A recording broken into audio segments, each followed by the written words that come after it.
ବୁଝିଲୁ ଜଗୁନି? ଆରେ ହଁ ହଁ। ଆରେ ଗୋଟେ କଥା ଆଜି ଆସିକି ଭାବୁଥିଲି। ଆରେ କ'ଣ ଭାବୁଥିଲୁ ଆଜି ବସିକି ତୁ?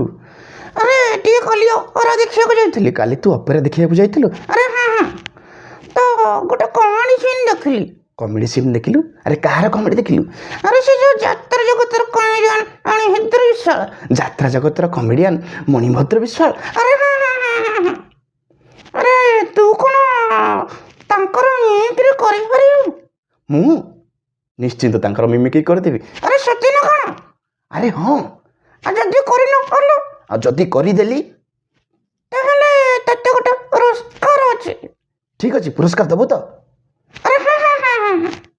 ତାହେଲେ ଶୁଣ, ମଣିଭଦ୍ର ବିଶ୍ୱାଳ କମେଡ଼ି ତାର ଗୋଟେ ମିମିକ୍ରି କରୁଛି।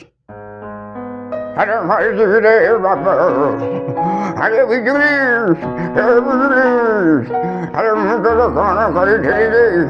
ଆରେ ଖାଇବାରେ ଏତେ କ'ଣ ମିଶେଇକି ଦେଇଥିଲି ରେ? କ'ଣ ବିଷ ମିଶେଇକି ଦେଇଥିଲୁ? ଆରେ ମୁଁ ତୋର କ'ଣ କରିଥିଲି ଲୋ? ମୋତେ ବିଷ ମିଶେଇକି ଦେଇଦେଲୁ।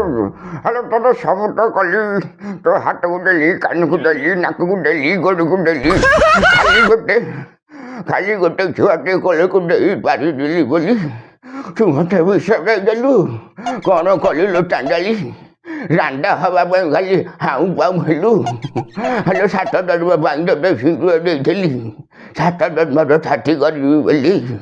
ହେଲେ ତୁ ମୋତେ ଶେଷରେ ବିଷ ଦେଇଦେଲୁ। ହେଲେ ଚାଣ୍ଡାଳି, ମୋତେ ଟିକେ ଦେଇକି ମେଡ଼ିକାଲ ଯାଲୋ। କ'ଣ ହେଲା? ମେଡ଼ିକାଲ ନେବୁନୁ? ଆଉ ମୁଁ ମରିଗଲେ ତୋତେ ଭଲ ଲାଗିବ? ହେଲେ ବାନ୍ତି ହେଲାଣି ଲୋ। କୁଆଡ଼େ ମୁଁ ଯିବି? ମାରିଦେଲା ଲୋ ଚାଣ୍ଡାଳି, ମୋତେ ମାରିଦେଲା ରେ ବିଜୁଳି, ମୋ ପ୍ରାଣ ଝାଡ଼ି ଗଲା ଲୋ ବିଜୁଳି।